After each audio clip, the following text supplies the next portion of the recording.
저희가 지난주에 느헤미야 이야기했습니다. 느헤미야. 사실요, 청소년이나 청년들 설교할 때 이 느헤미야라고 하는 인물은 아주 부담스러운 사람이에요. 뭐 지금으로 치면은 무슨 아브라함 링컨 같은, 이순신 같은 영웅 같은 인물이어서 보통의 이제 예전 설교 때는 자, 이렇게 기도하고 이렇게 하나님 사랑하고 이렇게 순종하면 우리도 느헤미야 같이 하나님께 크게 쓰임 받을 수 있습니다라고 설교를 했고, 지금도 종종 그런 설교들을 인물 설교라고 해서 하게끔 되긴 하는데, 여러분께서 지금 다시 이순신처럼 되실 일도 없을 것 같기도 하고요. 저희가 뭐 세상을 정말 엄청 변화시킬 만한 큰 영웅으로서의 삶을 준비할 만한 시기도 아니시니까, 그 부분은 나중에 청소년이나 청년 설교 때 그런 맥락으로 얘기를 나누면 좋겠고, 저희가 느헤미야에 관한 이야기를 쭉 할 때에 지난주 저는 하나님과 결이 같은 사람이다라고 말씀을 드렸어요. 그러면서 결이 같으려면 어떤 이야기를 어떻게 나눠야 될까라고 설교를 아주 감격스럽게 준비하다가, 지난주 기억하시죠? 예, 두 번째 설교예요. 네, 같은 본문을 가지고 이런 맥락으로 설교했는지 잘 모르겠지만 제가 생각한 맥락은 이런 거였어요. 자, 느헤미야가 하나님과 연결된 사람이었고요. 그는 하나님 앞에서 지속적인 기도와 또한 중요한 질문들을 던지면서 하나님 앞에서 때를 기다리는 사람이었어요. 그렇게 기도를 통해 하나님을 향한 열망, 질문을 쭉 담아가다가 결국에 하나님의 꿈과 연결된 사람이었다라고 설교한 것 같은데 맞습니까? 한 세 분 정도만 대답을 했어요. 기억이 안 나시는 건지 아니면 제가 설교를 잘못했든지 지난주 설교를 좀 확인해 보시면 되겠고요. 원고가 물론 중간에 사라졌지만 저의 감정은 그런 감정으로 말씀을 전했고, 그리고 나서 오늘도 그럼 느헤미야에게 하나님이 연결시켜 주신 하나님의 꿈은 뭔가? 하나님의 꿈은 뭔가? 성경을 뭐 이렇게 피상적으로 껍데기로만 읽으면 네, 공사한 겁니다. 건축. 성벽이라고 하는 예루살렘 성의 성전을 감싸고 보호하는 큰 성벽을 52일 동안 짓는 토목공사였어요. 물론 눈에 보이는 물리적인 행위는 토목공사였지만, 여러분 하나님의 꿈이 건축하는 거고 하나님의 꿈이 건물 짓는 거면 좀 이상하지 않으세요? 저 사실 좀 헷갈리거든요. 물론 인간의 많은 역사들은 수많은 건축물을 통해서 본인들의 신앙이나 어떻게 보면 종교적 힘을 과시하는 경우가 쭉 있어 오긴 했지만, 제가 나중에 천국 가서 여쭤보겠지만 하나님은 거기에 일도 관심이 없으셨을 게 거의 확실하거든요. 그러면 여러분, 느헤미야를 통해서 예루살렘 성전을 감싸는 성벽을 짓는 것도 겉으로는 토목고사하고 건축행위지만 하나님의 꿈은 뭘까요? 그 성벽을 짓는 과정을 통해서 무언가 이스라엘 안에서 느헤미야를 통해서 이루고 싶으셨던 게 있었던 것 같죠. 그리고 그것을 저희가 오늘 함께 살펴보려고 하는 겁니다. 성벽 건축 과정을 통해서 느헤미야와 이스라엘 안에 하나님께서 새롭게 짓고 싶었던 게 있었던 것 같아요. 그게 뭘까? 이걸 함께 나눠볼 건데요. 우선은 여러분, 이미 성전이 지어졌잖아요. 수룹바벨이라고 하는 인물을 통해서 느헤미야 앞서서 여러 이스라엘 백성들이 고향 땅으로 돌아갔어요. 부모님의 땅이에요. 부모님들이 그렇게 귀에 못이 박히도록 얘기했던 예루살렘으로 돌아온 거예요. 그리고 심지어 수룹바벨을 통해서 성전도 지었죠. 엄청난 일이거든요. 어려운 과정이었어요. 왜냐하면 20년의 시간이 걸렸거든요. 성전 하나 짓는 데만도 20년의 시간이 걸렸네요. 여러분, 성전 건축에 20년의 시간이 걸렸다는 건 무슨 의미일까요? 시간이 많이 걸렸다. 시간이 많이 걸렸다는 건 그만큼 많은 재정, 많은 수고, 많은 어려움이 있었다는 의미겠죠. 실제로는 여러분, 이 성전, 스룹바벨의 성전이 솔로몬 시대 때의 성전보다 훨씬 작았대요. 훨씬 초라했대요. 오히려 솔로몬 시대에는 성전 건축하기가 훨씬 쉬웠던 거예요. 돈도 많았고 사람도 많았고 진짜 하는 분위기였고 뭘 해도 되는 솔로몬이었으니까 솔로몬 때는 더 크고 더 화려하고 더 의리의리한 성전을 지었지만, 수룹바벨의 성전은 그것보다 한참 작고 한참 초라한 성전을 지었는데도 자그마치 20년의 시간이 걸렸다는 것은 어떤 어려움이 있었다는 거죠. 건물 짓기가 만만치 않았다는 거죠. 어떤 어려움이 있었는가? 크게 세 가지 정도를 정리해 볼 수 있을 것 같아요. 첫 번째로는 부모님의 고향 예루살렘이지만 이 고향으로 돌아온 바로 이 바벨론 포로 3세대 사람들은 먹고 살아남는 게 중요했지 성전 건축이 그렇게 중요하지 않았어요. 생존이 중요하지 않겠어요? 왜냐하면 자신들은 태어났을 때 예루살렘의 도시가 아니라 원래 고향이 어디예요? 바벨론이에요. 본 적은 예루살렘 어느 구석인지 모르겠지만 자신들의 원래 살던 도시와 마을은 바벨론이라는 대도시였어요. 그런데 태어나고 보니 자기 아버지가 유대말을 쓰고 있는 거예요. 태어나고 보니 그 아버지가 제사와 율법에 관한 얘기를 하는 거예요. 태어나고 보니 솔로몬 시대의 성전의 영광스러움과 아름다움에 대해서 이야기해요. 하면 뭐래요? 자신들은 여전히 바벨론의 포로 시대를 살아가고 있는 포로에 불과한데. 그런데 어느 정도 시간이 지나고 어느새 자신들이 원하는 사람이든 원하지 않는 사람이든 고향 예루살렘으로 돌아갔어요. 하지만 그 고향은 아버지의 고향이고 할아버지의 고향이지 나의 고향은 아니거든요. 그 말은 무슨 말일까요? 아무것도 없어요, 거기에. 미리 지어놓은 집이 있는 것도 아니고 알고 있는 사람이 있는 것도 아니고 거기다가 저축해놓은 돈이 있는 것도 아니에요. 그럼 이 사람들이 예루살렘으로 돌아와서 성전을 짓기 전에 가장 먼저 몰두해야 되는 일은 뭐냐면 어떻게 먹고 사냐, 어떻게 살아남느냐, 그게 문제였거든요. 하지만 앞서서의 수르바벨이라고 하는 총독과 에스라는 그 예루살렘 고향 땅에서 성전을 지어야 합니다라고 이야기하며 가뜩이나 먹고 살기 힘든 사람들을 데리고 성전 건축을 지으니 여러분 그 일이 쉬웠을까요? 어렵죠. 중요한 문제는 성전 건축이 아니라 생존이었거든요. 그들에게는. 뿐만 아니라 좋은 마음 가지고 수르바벨과 에스라의 비전에 동의해서 왔다 쳐요. 다는 아니더라도 대부분의 사람이 그래 우리 가서 우리 할아버지 할머니 부모님 세대가 누리지 못했던 그 영광스러운 성전의 아름다움을 회복합시다. 수르바벨 선생님 같이 갑시다 하고 갖다 쳐요. 하지만 거기 갔을 때에 이미 포로 70여 년의 세월이 지났기 때문에 70년 동안 그 땅은 그럼 어떤 상태였느냐, 빠져나갔으니 다른 사람들이 그 땅을 어떻게 해요? 이미 차지하고 있는 거예요. 이미 차지하고 있었다는 건 뭐죠? 그 땅의 소유권과 그 땅에서 누리는 이익들을 절대 포기할 수 없는 원주민들이 있었던 거죠. 그 사람들의 대표적인 사람들이 본문에 등장하고 있는 사마리아를 중심으로 활동하던 사람들이었거든요. 그들 입장에서는 아무리 그들이 70여 년 전에 살던 사람들의 자식 새끼들이라 해도 굴러온 돌입니다. 굴러온 돌. 자기들은 70년째 박혀 있었던 돌이고 굴러온 돌들이 와서 그걸 확 헤집으려고 하면 여러분 열 받겠습니까? 안 받겠습니까? 열 받죠. 위협감이 느끼죠. 자기가 있었던 거 다 뺏길 상황인데 땅도 뺏겨야 되고 그 땅으로부터 얻는 이익들도 뺏겨야 되는데 돌아온 유대 사람들을 환영할 사람들이 아닌 거예요. 심지어 버려진 땅에 남겨진 사람들이었거든요. 사마리아의 그 사람들. 야, 니네 떠날 때는 언제고? 이제 와서는 지네가 무슨 성전을 짓겠다고? 지네가 무슨 하나님의 사람들로 약속을 이루겠다고? 이거 말 같지도 않은 이야기인 거예요. 받아들일 수 없는 거예요. 그 사람들이 반대하는 것은 너무나 자연스러운 일이에요. 왜냐하면 생존과 직결되어 있을 뿐만 아니라 자신들의 생존권을 빼앗길 위기이기 때문에 그들은 온몸으로 그것을 막아 세울 수밖에 없어요. 그래서 사마리아 지역민들의 반대와 저항이 어마어마했습니다. 어마어마했어요. 무엇보다 가장 큰 문제는 부모님으로부터 우리가 유대민족이야, 율법을 가진 사람들이야, 제사를 드려야 돼, 여호와의 거룩한 안식일과 절기를 지켜야 돼, 귀로 들었다 하더라도, 그리고 에스라 선생님을 통해 배웠다 하더라도, 수르바벨 선생을 통해서 제사의 절기가 확정되었다 하더라도 그들이 여러분 바벨론에서 얼마나 독실했겠어요. 얼마나 제대로 제사를 드리고 얼마나 제대로 안식일을 지켰겠어요. 못 지켰거든요. 근데 갑자기 고향 옮겨왔다고, 갑자기 사는 거 바뀌었다고 안 하던 제사 해야 되고요, 안 하던 안식일 지켜야 되고요, 안 지키던 절기를 지켜야 되니 여러분 이 사람들 입장에서 뭐예요? 힘들어요. 안 하던 거 하려면 되게 힘들잖아요. 힘들거든요. 이런 상황에서 성전 건축을 하다 보니 얼마의 시간이 걸렸다고요? 20여 년의 세월이 걸렸어요. 규모가 크고 안 크고가 중요하지 않아요. 그 정도의 시간이 걸렸다라는 거예요. 그런데 제가 이 설교를 준비하면서 저를 포함해서 오늘 이 시대를 살아가는 우리 그리스도인들의 모습이 이 바벨론 포로 3세대의 모습과 참 많이 닮아 있는 것 같다라는 생각이 들어요. 여러분 저희 시대도 오늘 저희에게도 사실은 신앙 가치나 목표보다 가장 더 중요한 게 뭐죠? 먹고 사는 문제잖아요.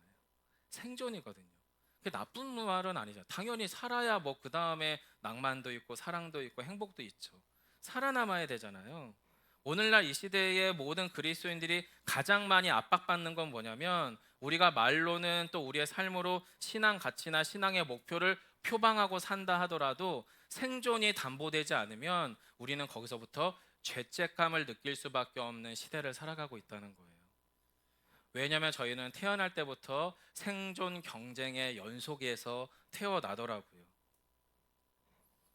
한때, 또 지금도 여전하겠지만 제가 청소년 사역을 시작할 때쯤에 한때 이슈됐던 말 중에 하나가 뭐냐면 외모도 경쟁력이다라는 말이 있었어요. 그리고 지금은 이게 거의 신화처럼, 불문율처럼, 하나님의 말씀처럼 아이들의 마음 안에 뇌리가 박혀 있어요. 외모가 경쟁력이래요. 그래서 태어날 때 중요하대요. 태어날 때 잘 태어나야지 병원에 돈 덜 쓴다고. 이런 얘기를 한대요, 아이들이. 이런 얘기를 해요. 외모만 경쟁력인가요? 어느 집안에 태어나느냐도 경쟁력이래요. 태어나고 보니 지금 우리 집이야. 근데 태어나고 보니 저 아이는 저런 집이야. 헷갈리는 거죠. 이건 내가 어떻게 선택할 수 없는 건데. 이거 뭐 어쩌라는 거예요. 하지만 세상에서는 그런 얘기들이 공공연하게 드러나요. 태어날 때부터 외모가 경쟁력이니, 태어날 때부터 어느 집에 태어나는 게 경쟁력이니, 이런 얘기들을 들으면서 쭉 가는데 학교 갔더니 학교에서는 어떤 경쟁이 있어요? 성적 경쟁이 있죠. 진학 경쟁이 있죠. 어느 중학교, 어느 고등학교, 어느 대학교, 어느 회사, 어느 정도의 지위, 어느 정도의 연봉, 어느 정도의 집, 어느 정도의 차, 수 없는 모든 것들이 다 비교치예요. 경쟁적이고 계속 그 안에서 몰아붙여가고 있어요. 직장과 사업차에서는 누가 먼저 승진하느냐, 누가 더 많은 실적을 냈느냐, 누가 어떤 프로젝트를 어떻게 성공했느냐, 그리고 이 회사는 작년하고 지금 비교했을 때 어느 정도 성장했느냐, 이 수많은 논리들이 우리를 감싸고 있어요. 눈 뜨고 숨 쉴 때마다 듣는 얘기는 다 그런 정보들이에요. 여러분, 그러면 여러분 그런 정보 안에 노출되어 있는 사람들이 거기에 영향을 안 받는다는 것은 비정상입니다. 있을 수 없어요. 영향 받을 수밖에 없는 거예요. 심지어 이런 논리는 교회에서도 은밀하게 적용되고 있죠. 부흥하고 성장하면 유능한 목사입니다. 부흥하고 성장하면 심지어 영적으로 신실한 목회자로 판단받습니다. 참 헷갈리더라고요. 제가요 수많은 교회를 다 겪어보진 않았지만 꽤나 규모 있는 교회들을 부목사로 섬겨왔었지만 유능하셔요. 탁월하세요. 근데 그게 꼭 영적인 것과 동의어인가? 잘 모르겠었어요. 그분들이 뭐 심각하게 인격적으로 결함이 있다 그 얘기를 하려는 게 아니라 그 정도 규모의 교회 목사님들을 옆에서 보필하는 부목사로서 옆에서 봤을 때 질문이 생기는 포인트는 있었다라는 거예요. 하지만 많은 성도들이 아니면 교회 밖에 있는 그 어떤 분들이 그것만 보고 그 규모만 보고는 꽤나 영적이고 유능하고 비범하고 탁월한 목회자로 확신하는 그 지점들에 대해서 부목사니까 전 내부자니까 함부로 말할 수는 없는 거죠. 그런 일들이 종종 일어났어요. 그러다 보니 성도 여러분, 제 안에도 어떤 위기감이 있는지 아십니까? 저희 예수비봉교회가 혹시 성장을 못하면, 어느 정도 자리매김해서 재정적인 자립을 더 충분히 하지 못하면 실패인 건가? 그렇게 되면 우리 집도 망가지고 흐트러지는 건가? 심하게는 파산과 파멸 수준의 위기감이 제 안에도 들어오더라고요. 그게 비단 목사만의 이야기일까요? 아니죠. 여러분은 더 치열하셨을 거잖아요. 목사인 저야 그나마 가난한 게 미덕인 직업이니까 상관없지만 실패도 성공으로 치환시킬 수 있는 신앙이라고 하는 힘을 가진 직업이니까 상관없지만 여러분의 삶의 터전에서는 그렇지 않거든요. 수많은 사람들 다수의 논리는 성공 논리거든요. 번영 논리고 성공, 그 모든 것들이 돼야만 하는 논리 안에 살아가고 있거든요. 그런 면에서 여러분, 바벨론 포로 3세대를 살아가던 그들의 모습과 오늘날 저희들의 모습이 그렇게 크게 다른가 싶은 생각이 들어요. 무엇보다 바벨론 포로 3세대가 유대인들의 유대적인 절기들과 그 관습들, 신앙적 전통들이 낯선 것처럼 우리도 그리스도인으로서의 삶의 덕목들이 낯설어요. 불편해요. 기도합니다. 기도가 중요합니다. 알죠? 하지만 기도 잘 안 되거든요. 자, 여러분 말씀 읽어야 됩니다. 말씀이 우리의 생명입니다. 알죠? 하지만 말씀이 잘 안 읽히거든요. 그리스도인답게 살아야 됩니다. 수많은 이야기 하지만 그렇게 사라지는 게 결코 우리 마음에서 숨 쉬듯이 저절로 되는 일들이 아니거든요. 복음으로 새로워지고 예수의 정신과 가치를 가지고 제대로 한번 신앙생활을 해보겠다, 제대로 그리스도인을 한번 살아보겠다 딱 하고 들어가서 여러분 가정으로 딱 가보십시오. 그럼 불신의 가족들이, 배우자들이 여보 정말 하나님이 살아계시네, 그래 내가 당신 보고 봤더니 정말 하나님 살아계신 거다, 내가 예수 믿을게, 이런 일들은 거의 일어나지 않습니다. 왜 그래? 여보 왜 이래? 이상해. 뭐 이런 얘기들 종종 듣잖아요. 교회 안에서도 그래요. 아이, 집사님 권사님 왜 안 하시던 기도 갑자기 하고 그러시냐고. 이상하다고, 낯설다고. 여러분 만약에 누군가가 옆에서 기도하려고 하면 그냥 두세요. 갑자기 마음이 뜨거워지고 신앙적 나눔할 때는 그냥 격려해 주세요. 평상시처럼 좀 달라. 이렇게 반농담으로라도 그런 얘기 안 해도 좋을 것 같아요. 그렇게 그냥 마음껏 마음을 열고 그냥 충분히 영적으로 소통하고 마음을 편안하게 해도 좋을 것 같아요. 무엇보다 여러분, 우리부터가 복음 중심, 말씀 중심의 삶에 익숙치가 않아요. 사실은 우리 스스로가요, 이미 힘의 논리, 돈의 논리를 중심으로 살아가는 세상에서 계속 뒹굴러서 살았었기 때문에 이게 여러분 복음 중심, 말씀 중심의 삶이 불편합니다. 어렵지요. 게다가 사람들도 그런 우리 자신을 이질적으로 불편하게 느끼는데 굳이 우리가 왜 복음 중심, 말씀 중심의 삶으로 돌아가야 됩니까? 사람들도 이상해하고 불편해하는데. 사마리아 사람들은 지금 돌아온 유대인들을요, 불편해했을 뿐만 아니라 적대적으로 대했거든요. 저항했거든요. 그들을 위협적인 존재로 느꼈거든요. 우리 역시도 그런 의미에서 세상에서 예수 믿는 사람으로 사는 게 영 편한 일은 아닌 것 같아요. 물론 성도 여러분, 처음 예수 믿을 땐 좋았어요. 제가 중학교 3학년 때 진짜 그때 예수님을 진하게 만났는데 그때는 예배 때마다 그렇게 눈물이 나요. 설교가 다 저를 향해 하시는 말씀 같아요. 같이 찬양단 친구들하고 찬양했다고 하니까 놀랍죠, 여러분? 네, 저도 찬양단 싱어였습니다. 네. 찬양단 싱어도 하고 수련회 따라가기도 하고 총무교사도 하고 뭐 이것저것 하면서 다 좋았어요. 다 행복했어요. 아이들이 뭐 좋은 선생님이라고 좋아해서 쫄래쫄래 따라다니는 것도 너무 행복하고 다 좋았어요. 주님을 처음 만났을 때, 진하게 만났을 때의 그 첫 교회, 그 첫 예배, 첫 봉사, 첫 직분 다 좋았어요. 다 좋고 다 행복했어요. 그러다가 어린 마음에 예수 믿으면 저절로 다 잘 되는 줄 알았어요. 중학교 때니까 뭘 알겠어요. 다 잘 되는 줄 알았어요. 그런데 아니더라고요. 가장 깊은 상처는 교회에서 받았어요. 가장 많은 거절감들은 교회 사람들로부터 받은 경험이 있어요. 그러다 보니 어느새 저의 마음에도 어른들이 종종 하는 이야기, 기대가 크면 실망도 크다. 요 얘기를 어느샌가 제 귀에 들리는 거예요. 그 얘기를 대학교 때 들었죠. 그러면서 여러분, 사적으로 만나면은 신앙계나 있다고 했던 청년들끼리 앉아서 교회 뒷담화나 하고 담임 목사님 뒷담화하고 있고, 그리고 청년부 담당 목사님에 대해서 이러쿵저러쿵 얘기하고 있으면서 우리는 꽤나 신앙이 뜨거운 것처럼 얘기하고 있었던 저의 예전 모습이 있었음을 고백합니다. 문제는 뭐예요? 그렇게 욕하면서 닮아가는 거예요. 예배가 더 이상 은혜가 안 돼요. 설교가 더 이상 들어오질 않고요. 기도해봐야 많아요. 어느새 제가 그렇게 옮겨가고 있더라고요. 노력하지 않았어요, 여러분. 제가 신앙으로부터 떠나려고 애쓰지 않았어요. 그냥 가만히 뒀더니 그렇게 갔어요. 뭘 보태지도 않았어요. 여전히 저는 예배 시간에 앉아 있었고, 여전히 설교를 듣고 있었고, 여전히 기도하자고 하면 기도하고 있었으며, 그리고 목사님이 뭔가를 시키면 열심히 했어요.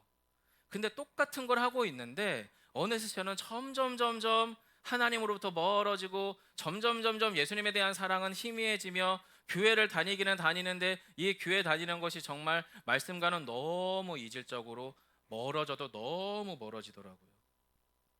이런 비극이 계속 반복되고 있었어요. 그러다가 어느새 예수 복음은 온데간데 없이 사라지고 종교적 껍데기만 남게 됐어요.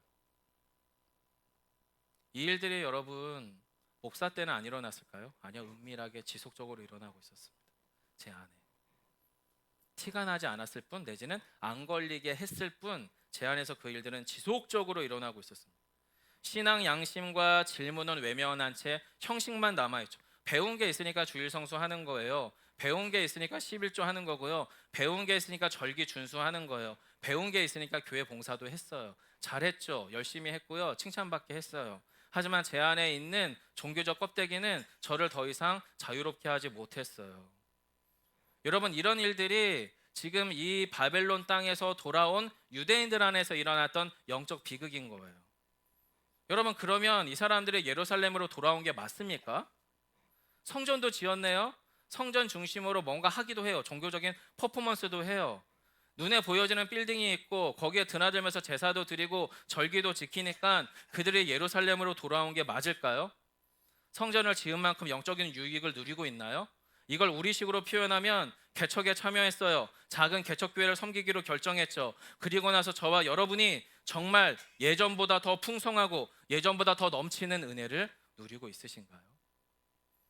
왜 1000명, 10,000명 단위 교회를 다닐 때나 100명 단위 교회를 다닐 때 우리 안에 영적인 풍요로움과 기쁨이 큰 차이가 없다면 여러분, 그것은 조금 질문해 봐야 되는 거라는 거죠. 물론 우리 예수비봉교회는 그런 면에서 달라요. 전 다르다고 확신해요. 어머님 물 좀 이렇게 드려. 네.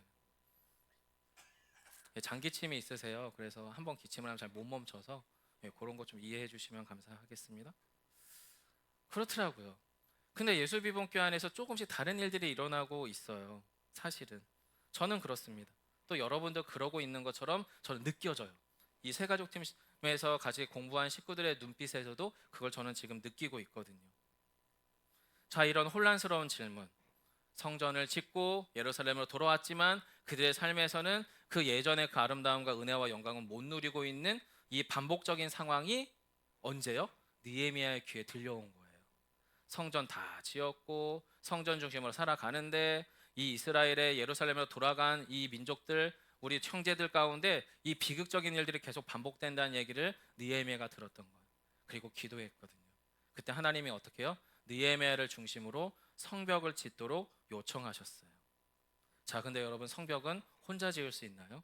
아니요. 성벽은 함께 지어야 됩니다. 함께 지어야 됩니다. 자, 그렇다면 아까 말했던 이스라엘의 이 영적인 현실 앞에서 느헤미야가 성벽을 건축한다는 것은 어떤 영적인 의미가 있는가? 이 부분이 사실 저희 비봉교회 개척에 참여한 우리 작은 교회 이 공동체에 머무시는 여러분에게 제가 또 저희 모두가 함께 도전받기 원하는 부분인데요. 자, 성벽이 세워졌다는 것은 이미 지어져 있는 예루살렘 성 중앙에 있는 예루살렘의 성전과 성전 밖에 구분이 생겼다는 의미예요. 무슨 말이겠어요? 예루살렘 성전으로 들어가려면 성벽을 통과해서 가야 돼요. 그리고 성전에서 제사가 마치면 성벽을 통과해서, 성문을 통과해서 나와야 돼요. 즉, 성벽이 세워진다라고 하는 것은 여호와의 성전을 기준으로 여호와의 성전 안과 여호와의 성전 밖이 구별된다, 구분이 생긴다라는 의미예요. 실제로 고대 세계에서 여러분, 성을 보호하는 성벽을 쌓는 이유는 뭐냐면 성도 이미 견고한데 굳이 성벽을 왜 쌓을까요?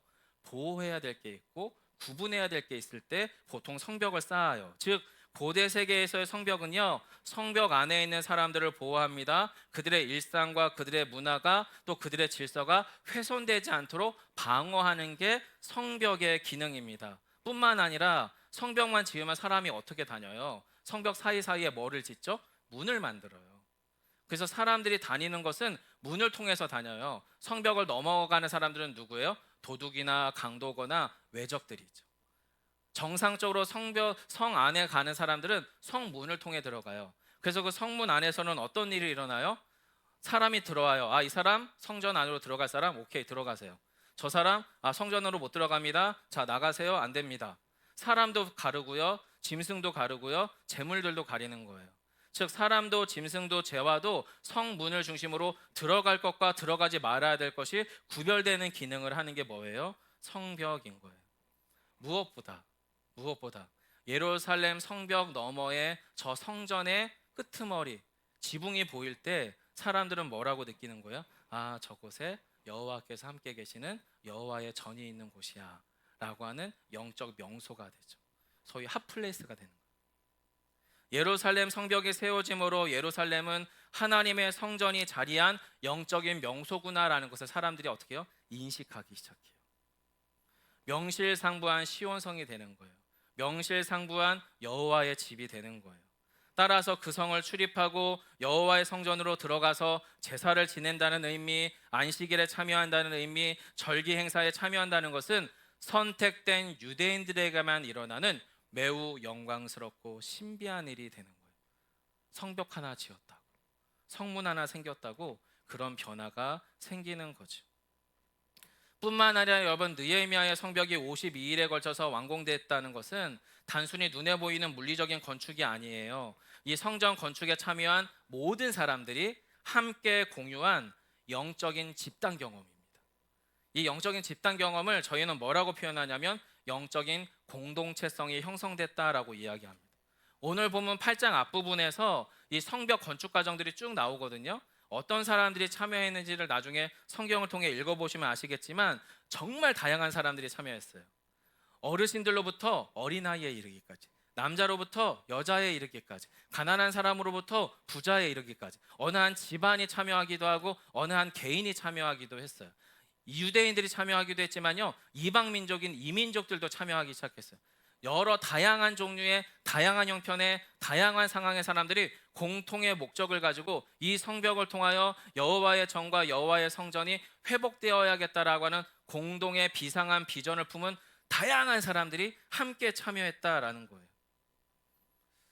저는 오늘 이 설교를 준비하면서 저희 교회가 계속 생각났어요. 지난 2년여의 시간이 끊임없이 떠올랐어요. 그러면서 느헤미야와 느헤미야의 이스라엘의 모습이 우리 예수비봉교회 모습과 같구나라고 결론을 내리게 됐어요. 사실 그렇죠. 우리 예수비봉교회가 그런 여정을 가고 있거든요. 약속에 반응한 하나님의 사람들이 예루살렘으로 돌아가서 약속의 실체가 되는 성전을 건축하였듯이 새로운 분립개척과 새로운 시골교회의 목회 비전에 동의한 참 다양한 종류의 다양한 형편의 다양한 상황의 사람들이 우리의 비전에 참여했어요. 그리고 우리가 2년여 동안 우리 예수비봉교회를 어떻게 해요? 지어가고 있어요. 공간도 지었고요, 예배 순서도 지었고요, 사역의 순서들과 내용들도 정해가고 있고요. 그렇게 조금씩 정해서 빚어져 가고 있어요. 아시잖아요. 수많은 갈등이 있었어요. 어려움도 있고요, 고민도 있고요, 여러 수고들이 채워졌어요. 하지만 그러면서 어느새 어떻게 해요? 하나의 공유된 영적인 경험이 생기기 시작했어요. 어떤 걸까요? 하나님께서 우리를 통해서 무언가를 하셨구나. 그리고 하나님이 앞으로도 우리를 통해서 무언가를 하시겠구나라는 것을 우리는 마음속에 조금씩 어떻게 해요? 작게든 크게든 다 가지고 있어요. 심지어 우리 아이들도 다 가지고 있어요. 우리 정지한 목사님의 첫째 시온이가 우리 그 드림센터 그 후드티 있잖아요. 앞에는 교회 이름 팍 박혀 있고 뒤에는 비봉 드림센터라고 큰 글씨 팍 박혀 있는, 여기 청년초등학교로 전학 갔거든요. 입고 갔대요. 입고 갔대요. 그러면서 아이가 아빠한테 그랬대요. 아빠, 나는 우리 예수비봉교회를 내가 다니고 있다는 것을 우리 아이들한테 알려주고 싶어. 우리 아이들은 단 한 번도 입고 간 적이 없는데. 사실 은근히 노렸거든요. 애들이 넷이니까 6학년, 4학년, 2학년 둘 셋 다 쌍둥이, 얘네 넷이 한꺼번에 싹 입고 쫙 가면 적어도 애들은 쳐다볼 거 아니에요. 이거 뭐야? 이거 어디서 이런 거야? 별로 그렇게 이쁘진 않지만 그래도 애들이 입으면 이쁘잖아요. 제가 입으면 안 이쁘지만 아이들이 입으면 이쁘거든요. 그러면 애들이 이렇게 주목 쫙 받으면서 이게 이런 거야 그러면서 잘해서 그래? 이거 받으려면 그럼 일로 가야 되는 거야? 그럼 오면은 뭐 제가 뭐 안 사주겠습니까? 뭐라도 사줘야지 뭐 그걸 노리진 않았지만 기대는 했었던. 하지만 우리 집에서는 절대 일어나지 않았던 일이 저희 교회 온 지 한 달밖에 안 된 시온이로부터 일어난 일이에요. 그 아이의 그 기쁨은 여러분 너무 대견하고 고맙죠. 한 10년만 그랬으면 좋겠는데. 우리 아이들이요, 프라이드를 느껴요. 우리 아이들이 교회 올 때 편안해해요. 물론 여러분과 저는 좀 어수선할 수도 있겠지만 조금만 더 기다려주세요. 아이들의 예배 순서 분위기가 많이 바뀌었어요. 찬양할 때 되게 열심히 불러요. 물론 여전히 떠드는 아이들은 아직 어려서 그래요. 어려서. 그 어렸던 애들이 지금 기도하고 찬양하고 있는 거잖아요. 걔네들도 좀 크면 또 할 거예요. 여러분께서 너무 잘해주고 계세요. 사실은 여러분의 예배의 뒷모습을 아이들이 보고 배우고 있는 거거든요.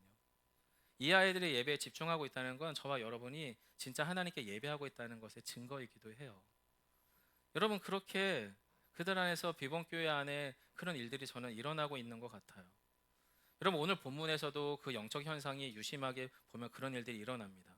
본문이 조금 길지만 5절로 9절을 한번 읽어볼까요? 자, 어떤 일이 일어났는지 한번 보겠습니다. 집단의 영적 공동체성이 형성되기 시작한 공동체 안에 일어난 일입니다. 5절로 9절 천천히 한번 읽어볼게요. 시작. 에스라가 모든 백성 위에 서서 그들의 목전에 책을 펴니 책을 펼 때에 모든 백성이 일어서니라. 에스라가 위대하신 하나님 여호와를 송축하며 모든 백성이 손을 들고 아멘 아멘 하고 응답하고 몸을 굽혀 얼굴을 땅에 대고 여호와께 경배하니라.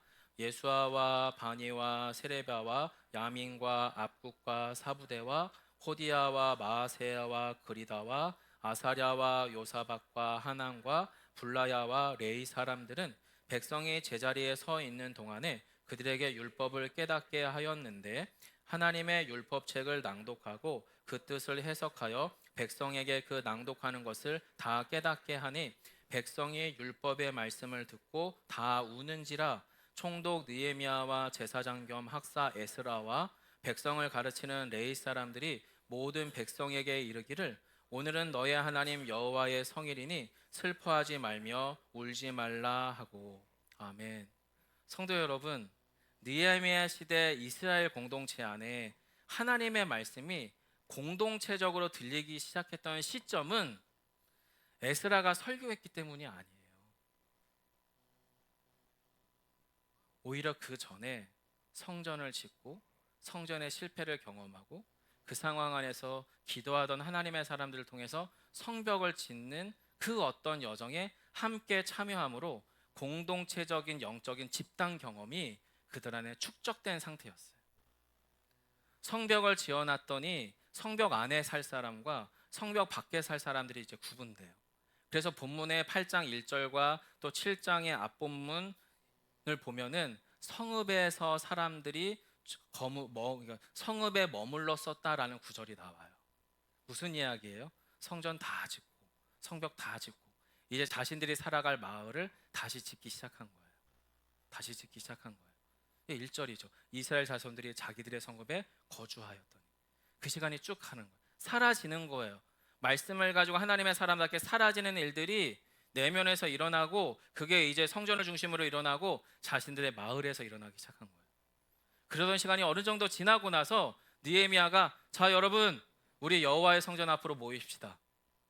하나님 앞에 예배합시다 라고 한 거예요. 그리고 그 성읍 안에서 하나님의 일하심을 경험하던 사람들이 그 앞에 모여서 아마도 저는 에스라가 뭘 해도 사람들이 울었을 것 같아요. 뭘 해도 가슴이 뭉클하고 뜨거워졌을 것 같아요. 그들 안에 공동체적인 말씀이 울리기 시작한 것은 그들 안에 공유된 집단 경험, 바로 영적인 공동체성이 형성되기 시작할 때부터였습니다. 한마디로 우리 안에 하나님이 계시는구나. 하나님께서 우리를 통해 무언가 하기 시작했구나. 이것이 어떻게 해요? 공유되고 인정되는 사람들이죠. 영적인 공감대가 형성되는 거예요. 자, 이런 영적인 공감대가 형성된 상황에서 에스라를 통해서 하나님의 말씀이 귀에 들려요. 마음에 들려요. 영혼에 가닿기 시작해요. 그러면 여러분 이렇게 영혼에 가닿는 말씀은 일정한 특징을 하나 가지고 있는데요. 회복의 슬픔이라는 게 생겨요. 이 사람들이 울었던 이유가 뭐가 많이 잘못돼서 뭐가 너무 속상해서 너무 고통스러워서 울었을까? 뭐 그런 감정이 없잖아 있었겠죠. 하지만 가장 큰 슬픔은 뭐냐면 회복되고 싶다. 본래의 모습으로 돌아갔으면 좋겠다. 이 영광스러움과 아름다움을 내가 더 충분히 더 제대로 누리고 싶었으면 좋겠다. 이런 슬픔이에요. 회복의 슬픔이라고 할 만한 거죠.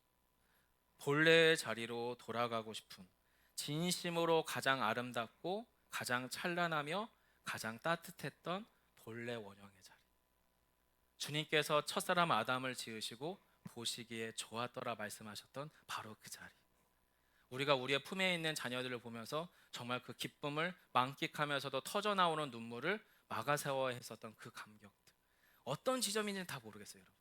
각자마다의 이 회복의 슬픔이 있어요.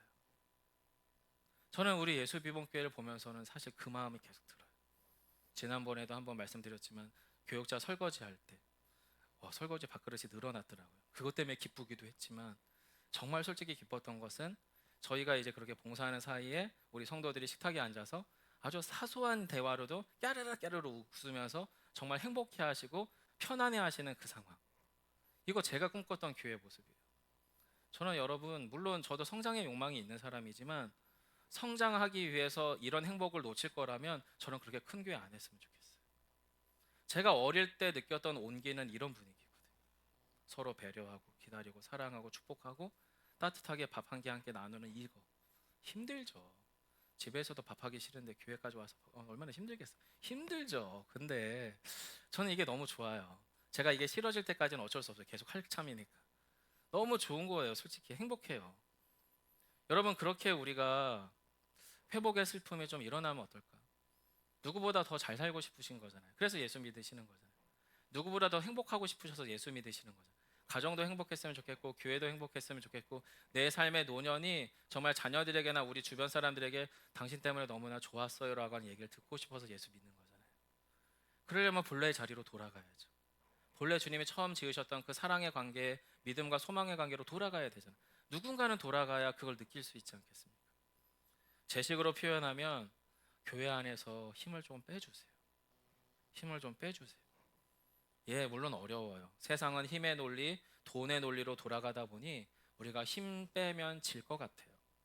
힘 빼면 틀리는 것 같아요. 힘 빼면 안 되는 것처럼 보일 수 있어요. 하지만 그렇지 않아요. 주님도 그러셨고 느헤미야도 그랬어요. 오히려 우리 안에 힘의 논리, 돈의 논리를 좀 내려놓고 복음의 원리가, 복음의 질서가 제 힘을 발휘할 수 있도록 그렇게 말했으면 좋겠어요. 그렇게 행동했으면 좋겠고 그렇게 결정해 갔으면 좋겠어요. 어차피 김하태 목사님과 천천히 가기로 결정한 거, 저만 부흥 신화에 사로잡히지 않으면 되더라고요. 하나님께서 빚어가실 그 교회를 향해서 오늘도 내일도 가볼게요. 여러분도 여러분의 가정, 직장, 사업장에서 여러분만의 성공 신화를 내려놓고 예수님의 복음 신화를 한번 꿈꿔봐 주십시오. 그렇게 하나님을 꿈꾸고 하나님이 빚어내실 복음 생태계가 형성되기 시작할 때 그 공동체 안에 어떤 일이 일어나느냐? 회복의 슬픔을 지나서 충만한 기쁨이 찾아와요. 그게 여러분 10절로 12절입니다. 마지막 본문 읽을까요? 함께 하겠습니다. 느헤미야가 또 그들에게 이르기를 너희는 가서 살찐 것을 먹고 단 것을 마시되 준비하지 못한 자에게는 나누어 주라. 이날은 우리 주의 성일이니 여호와로 인하여 기뻐하는 것이 너희의 힘이니라 하고 레위 사람들도 모든 백성을 정숙하게 하여 이르기를 오늘은 성일이니 마땅히 조용하고 근심하지 말라 하니 모든 백성이 곧 가서 먹고 마시며 나누어 주고 크게 즐거워하니 이는 그들이 그 읽어 들려준 말을 밝히 암이라. 아멘. 말씀을 안다는 것은 성경의 지식을 안다는 게 아닙니다. 성경의 정보를 안다는 게 아닙니다. 성경이 가르쳐주는 복음의 정신이 내 안에 들어와서 그 정신대로 사라지고 누려지고 있다는 걸 말하는 겁니다. 즉 본문에서 이들이 하나님의 들려준 말씀을 밝히 알므로 나타나는 현상이 뭐예요? 기쁨이에요. 나눔의 기쁨이고요, 환대함의 기쁨이고요, 서로를 받아들임에 대한 행복감으로 충만한 상태인 거예요. 이 일이 저는 우리 예수 비봉교회 안에서 이미 시작됐다라고 확신합니다. 그리고 우리는 그 일들을 앞으로 더 충분히 누려갈 것입니다. 느헤미야의 이스라엘은 정말 매력적입니다. 목사가 봐도 이런 교회 해보고 싶을 만큼 너무나 매력적이에요. 하나님의 말씀이 들리기 시작했습니다. 그 말씀이 그들의 몸과 마음과 영혼을 조정해 가기 시작합니다. 그러면서 그들 안에 회복의 역사가 일어나기 시작했고요. 그렇게 회복의 슬픔을 지나 충만하게 차오르는 함께함의 기쁨을 누리는 공동체가 느헤미야 시대의 이스라엘이었습니다. 바로 따뜻하고 행복한 공동체였습니다. 성도 여러분, 하나님의 말씀이 제대로 작동되고 말씀의 효능이 제대로 드러나는 현실은 이렇습니다. 따뜻합니다. 행복합니다. 조금 부끄러워도 괜찮습니다. 조금 약해 보여도 괜찮습니다. 적어도 교회 안에서는 그렇게 말씀이 제자리를 찾아가게 하는 은혜가 우리 안에 있기를 소망합니다. 오늘도 말씀 앞에서, 말씀 안에서, 말씀을 통해서 회복과 기쁨을 길어 올리는 저희 모두가 되시기를 간절히 축원합니다. 오늘이 그럴 기회입니다, 여러분. 밥 먹을 때, 식사하실 때요, 준비해 주시는 우리 식구들한테 정말 맛있게 먹었다고, 너무 맛있다고. 그렇지 않아도 근데 여러분 실망한 적이 없잖아요. 항상 맛있었잖아요. 정말 맛있다고. 그리고 아이들이 옆에서 막 시끄럽게 굴더라도 한번 활짝 웃어주면서 딱딱하게 굳은 채로 조용해! 이거 말고 조용해 얘들아, 요거 다르거든요. 요거 달라요. 같은 말이지만 완전 달라요. 그리고 안 고마워도 고맙다고 하세요. 제발 좀 그만하라고 할 때까지. 그렇게 하다 보면 여러분 그런 일들이 일어납니다. 우리가 그런 놀라운 회복의 여정 안에 함께 참여하시는 저와 여러분 되시기를 축원합니다.